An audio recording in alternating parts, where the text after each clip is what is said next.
Au cœur, au cœur de notre texte se trouve cette proclamation. Le salut est à notre Dieu et à l'agneau.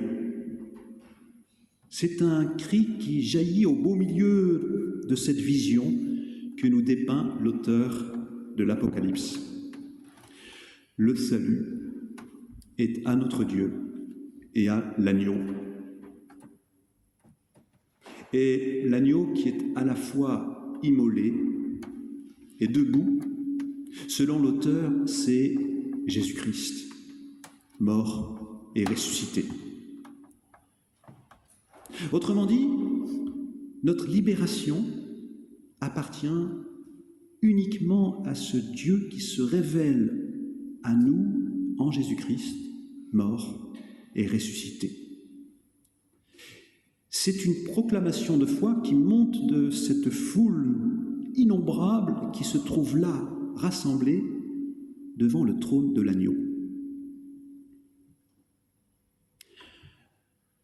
En écho à cette proclamation, il y a à peu près une dizaine de jours, nous avons eu ici la visite de France 24, une télévision française. Et la journaliste nous a expliqué qu'elle voulait réaliser un reportage sur différents lieux d'église qui se sont engagés dans la résistance pendant la Seconde Guerre mondiale. Ce reportage a été diffusé sur France 24 le 8 mai, en commémoration du 80e anniversaire de la Libération.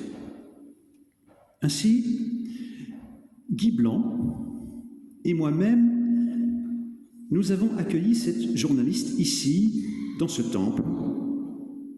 Nous lui avons raconté l'arrestation du pasteur Roland de Pury en mai 1943, ici, alors qu'il s'apprêtait à monter en chaire pour célébrer un culte et aussi pour confirmer, baptiser presque une quinzaine de catéchumènes.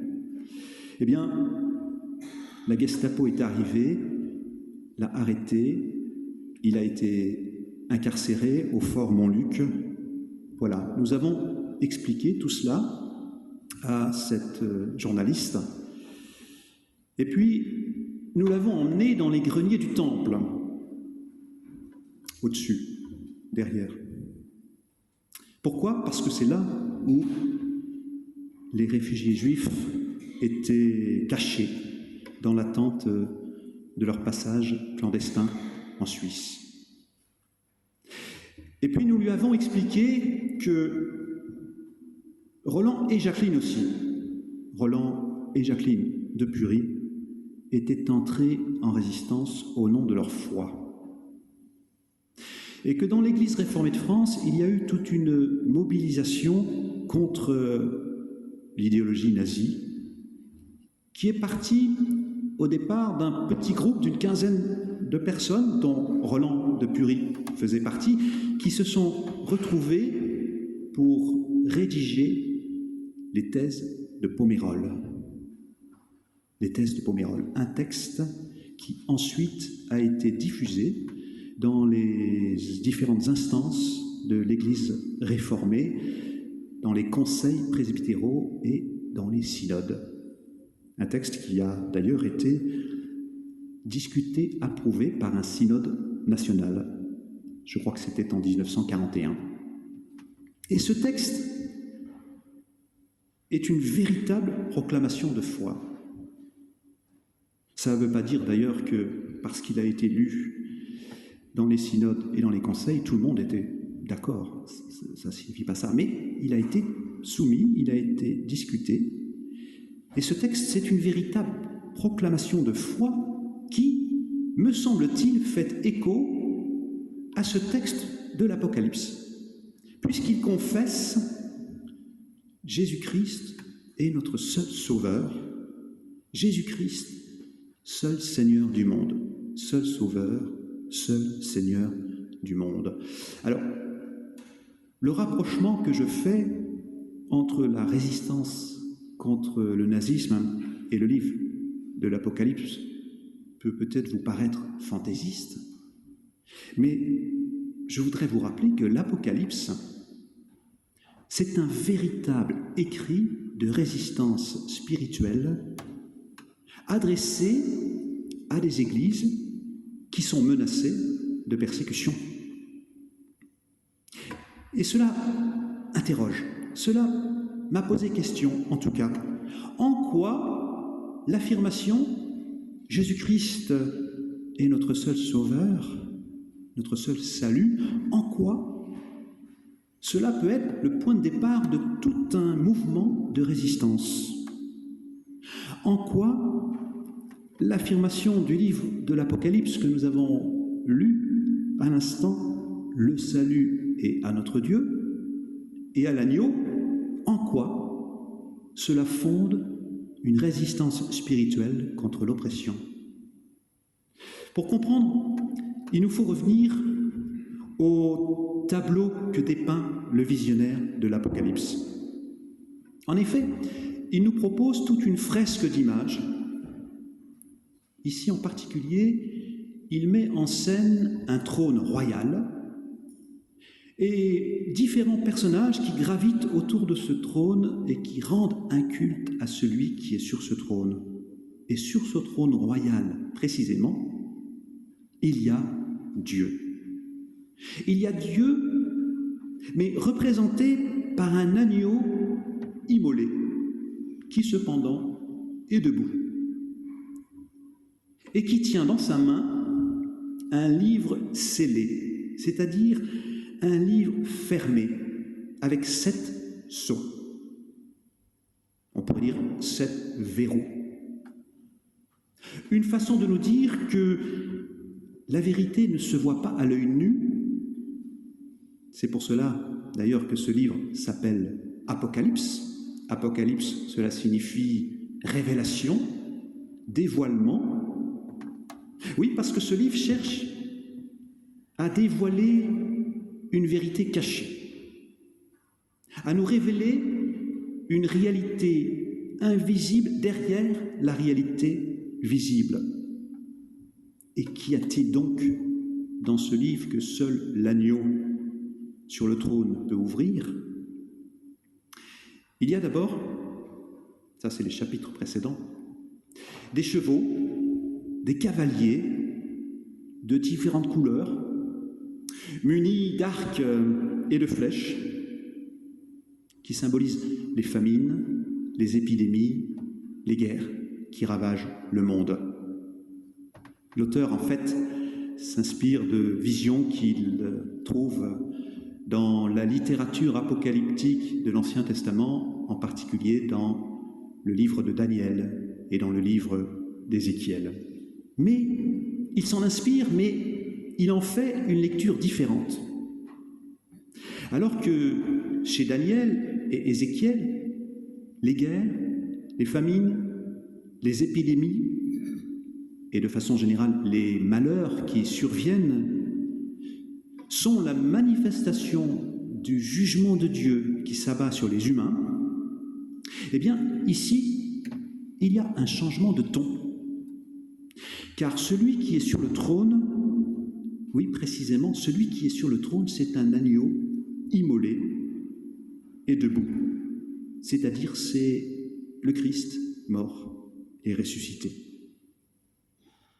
Autrement dit, c'est Jésus-Christ qui est tout à la fois le juge et celui qui subit le verdict, ce qui peut nous paraître incroyable, en tout cas paradoxal. C'est-à-dire qu'il prononce le jugement du haut de son trône, il prononce la sentence et en même temps, il assume, il prend en charge le verdict qui devrait peser sur les humains. Ainsi, je comprends que par lui et en lui, nous sommes libérés d'un jugement qui, logiquement, devrait tomber sur nous. Dans notre texte, cela est signifié en particulier par cette vision des 4 anges qui retiennent le vent, ce vent qui semble un vent destructeur. Ils le retiennent parce qu'ils en reçoivent l'ordre. C'est un cri qui leur commande de ne pas faire de mal, ni à la terre, ni à la mer, ni aux arbres. Et c'est ce même cri que celui qui proclame le salut est à notre Dieu qui est sur le trône et à l'agneau. C'est un cri qui, d'une certaine façon, instaure un répit, un sursis, jusqu'à ce que tous reçoivent le signe du baptême, nous explique l'auteur de l'Apocalypse. Ainsi est exprimé ici le désir de Dieu que toutes et tous reçoivent le baptême qui est par excellence le signe de l'amour inconditionnel de Dieu pour chacune et pour chacun. Je parle de chacune et chacun, je parle de toutes et tous, car dans la vision de l'auteur de l'Apocalypse, autour du trône, il y a plusieurs cercles concentriques. Il y a les 144 000, vous l'avez entendu. Pourquoi 144 000 ? En fait, c'est par excellence le chiffre, le nombre de la totalité. 144 000 égale 12 fois 12 fois 1000. Il ne faut pas être très fort pour... Des nombres qui tous désignent la plénitude, la totalité. Et d'ailleurs, ensuite, il nous est dit qu'il y a une foule innombrable, c'est-à-dire une foule qu'on ne peut pas dénombrer, qu'on ne peut pas compter. Et il nous est dit que cette foule de personnes qui se trouvent là portent toutes et tous une robe blanche. Rappelez-vous le sens de la robe blanche dans les toutes premières églises, c'est le vêtement que l'on revêt le jour de son baptême, une robe blanche, pour symboliser la résurrection, pour symboliser une renaissance possible, un commencement possible. Ainsi, l'agneau immolé est debout, c'est-à-dire Jésus-Christ, crucifié et ressuscité. Voilà, pour l'auteur, le centre de cette foi qui permet d'entrer en résistance contre l'oppression. Grâce à ce Dieu qui, en Jésus-Christ, dénonce les violences humaines, s'élève contre les injustices, et qui, dans le même temps, se propose d'endosser le verdict du jugement jusque dans son corps, à notre place, qui se propose de prendre sur lui la peine qui normalement devrait nous incomber. Il se propose, il ne nous l'impose pas, il ne peut que nous le proposer, si toutefois nous l'acceptons. Oui, car il le fait par pur amour, par un don total de lui-même, tout entier absorbé par notre salut, tout entier préoccupé de notre libération, jusqu'à s'oublier lui-même, jusqu'à perdre sa vie et s'effacer dans la mort. Certes, le visionnaire de l'Apocalypse nous dit aussi que les chrétiens ne sont pas épargnés par les épreuves, sous prétexte qu'ils sont chrétiens. Le baptême n'est pas un vaccin qui immuniserait contre les turbulences du monde. Le visionnaire annonce même que les chrétiens vont souffrir à cause de leur foi et qu'ils vont devenir des martyrs à la suite de Jésus-Christ, ce qui n'est pas une perspective très amusante. Alors, on pourrait en déduire que souffrir à la suite de Jésus est une nécessité, mais je ne crois pas que c'est cela que veut nous dire le visionnaire. Je crois plutôt qu'il nous dit que dans certaines situations d'oppression, d'injustice, la souffrance ne peut pas être évitée, ce qui était le cas pour les églises auxquelles il s'adressait. Et c'est ce qui a amené un grand nombre de résistants à la prison ou à la mort en camp de concentration. Pourquoi ? Parce que la justice et la dignité de chaque être humain comptaient plus pour eux que leur propre vie. Mais le visionnaire dit aussi, et heureusement, c'est la fin du texte que nous avons lu, que les souffrances et la mort n'ont pas le dernier mot, elles ne sont pas la fin de tout. La souffrance et la mort n'affectent pas l'être nouveau que nous devenons en Jésus-Christ. Nous découvrons chacune et chacun aimé inconditionnellement, sauvé par sa grâce seule. Ainsi voilà, je crois, le centre de notre foi. Aujourd'hui, encore et toujours, Jésus-Christ, seul Seigneur, Jésus-Christ, seul Sauveur. Comment le vivons-nous? Comment le suivons-nous, chacune et chacun? Comment nous le traduisons dans nos engagements aujourd'hui? Pour poser la question autrement, que voyons-nous sur le trône royal? Que voyons-nous tout en haut? Est-ce que nous voyons, comme l'auteur de l'Apocalypse, l'agneau immolé et debout, ou bien un lion prédateur, rugissant? Est-ce que nous voyons Jésus qui se donne et se rend vulnérable? Ou bien est-ce que nous voyons les puissants de ce monde prêts à tout pour étendre leur empire? Est-ce que nous voyons celui qui a renoncé à la puissance pour se donner entièrement par amour? Ou est-ce que nous nous résignons au règne de la violence et au mépris des plus faibles?